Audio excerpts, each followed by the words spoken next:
Hello friends, welcome back to my channel moms aware. आज मैं आपसे इस टॉपिक में डिस्कशन करूंगी कि जो प्रीमेच्योर बेबी होते हैं उनको कैसे ब्रेस्ट फीडिंग स्टार्ट कराई जाती है। वीडियो पसंद आए तो इसे लाइक एंड सब्सक्राइब जरूर करना। बहुत सारी मदर्स को ये टेंशन रहती है कि उनका बेबी अभी तक फीडिंग ट्यूब से फीड कर रहा है, पता नहीं वो फीडिंग कर भी पाएगा या नहीं कर पाएगा, कब से शुरू करवाया जाए। और हर मदर चाहती है कि उनका बेबी जल्दी से जल्दी डायरेक्ट फीड करने लगे। ऑब्वियसली मैं भी यही चाहती थी। तो यहाँ पे मैं अपना एक्सपीरियंस भी आपको बताऊंगी कि मैंने अपने बेबी को कैसे स्टार्ट करवाया।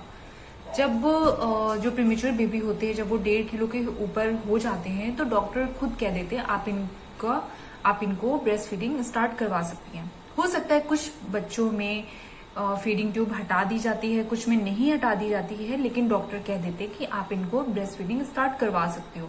क्योंकि फीडिंग ट्यूब इसलिए नहीं हटाई जाती है क्योंकि जो प्रीमेच्योर बेबी होते हैं उनके अंदर इतनी ज्यादा पावर नहीं होती, वो जल्दी थक जाते हैं। तो इसलिए वो ज्यादा कितना पी पाएंगे स्टार्टिंग में 5 या 6 ml तक। बाकी की उन्हें जो फीडिंग हमें देनी होती है वो फीडिंग ट्यूब से देनी होती है। इसलिए डॉक्टर तुरंत नहीं हटाते हैं, पर किसी किसी केस में हटा देते होंगे। मेरी भी जब डॉक्टर ने मुझे कहा था फीडिंग स्टार्ट करा, डायरेक्ट फीडिंग स्टार्ट कराने के लिए, तो मेरे बेबी की भी फीडिंग ट्यूब नहीं हटाई थी, लेकिन उसको मैंने ब्रेस्ट फीडिंग स्टार्ट करा दी थी। तो क्या होता है कि हो सकता है बच्चे जब ब्रेस्ट फीडिंग जब डायरेक्ट स्टार्ट करते हैं तो ये फीडिंग करते करते सो जाते हैं, बहुत लंबा पॉज ले लेते हैं, तो इनकी भूख नहीं खत्म होती है। इसलिए हमें बाकी की फीड हमें फीडिंग ट्यूब से ही देनी पड़ती है। पर अगर आप अपने बेबी को जब स्टार्ट करवा रहे हो डायरेक्ट फीडिंग, तो आप इस चीज का ध्यान रखो कि जैसे स्टार्टिंग में जब फीडिंग ट्यूब से जब बेबी को फीड कराया जाता है तो 3-3 घंटे में कराया जाता है, लेकिन जैसे जैसे वो अपना वेट गेन करने लग जाते हैं तो उनका जो फीडिंग टाइम होता है वो अपने आप कम हो जाता है। तो आप जब उनको ब्रेस्ट फीडिंग जब स्टार्ट करवाएं तो आप थोड़ा सा वेट कर लो, क्योंकि अगर वो सो रहे होंगे या आधी नींद में होंगे तो वो ब्रेस्ट फीडिंग कभी नहीं करेंगे।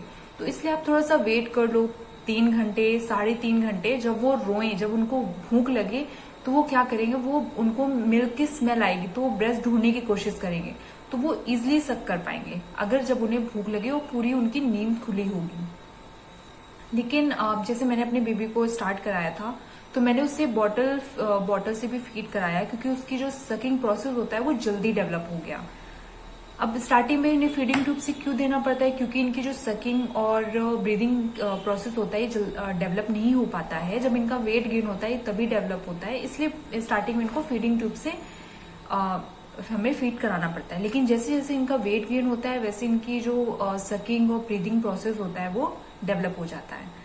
तो जब ये बड़े हो जाते हैं तो अपने आप इनकी फीडिंग ट्यूब हटा दी जाती है और फिर ये पूरी तरह से फीड करने लगते हैं। जब इनका वेट पूरी तरह से अच्छी तरह से जब गेन हो जाता है तो ये खुद ही, जब तक इनका पेट नहीं भरेगा तब तक ये फीड करते रहेंगे। लेकिन जब प्रीमेच्योर बेबी को जब स्टार्ट कराते हैं तो ये तब तक पीते हैं जब तक ये थक नहीं जाते, और जैसे ही थक जाते हैं, भले इनका पेट भरा हो या ना भरा हो, ये सो जाते हैं या तो बहुत लंबा पॉज ले लेते हैं। इसलिए बाकी की फीडिंग हमें इन्हें फीडिंग ट्यूब से ही देनी पड़ती है।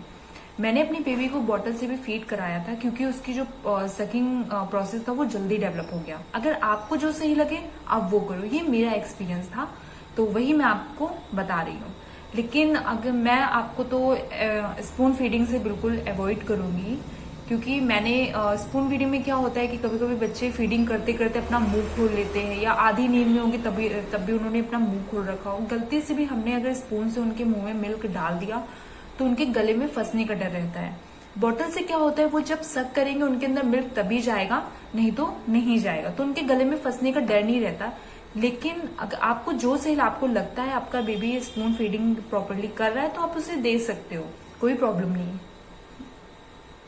लेकिन जब आप उसे बॉटल से फीड करा रहे हो तो आप प्रॉपर हाइजीन का ध्यान रखो, क्योंकि इन बच्चों की, जो प्रीमेच्योर बच्चे होते हैं, उनकी इम्यूनिटी पावर इतनी स्ट्रांग नहीं होती, इन्फेक्शन होने का बहुत जल्दी डर रहता है। इसलिए आप बॉटल को प्रॉपर हाइजीन का बहुत ध्यान रखो। लेकिन जब आप उसे ब्रेस्ट फीड करा रहे हो तब भी अपने ब्रेस्ट को अच्छी तरह से वार्म वाटर से क्लीन कर लो, उसके बाद ही आप उसे ब्रेस्ट फीडिंग स्टार्ट करवाएं। फ्रेंड्स, आज की वीडियो यहीं पे खत्म करती हूँ। तब तक के लिए नमस्कार।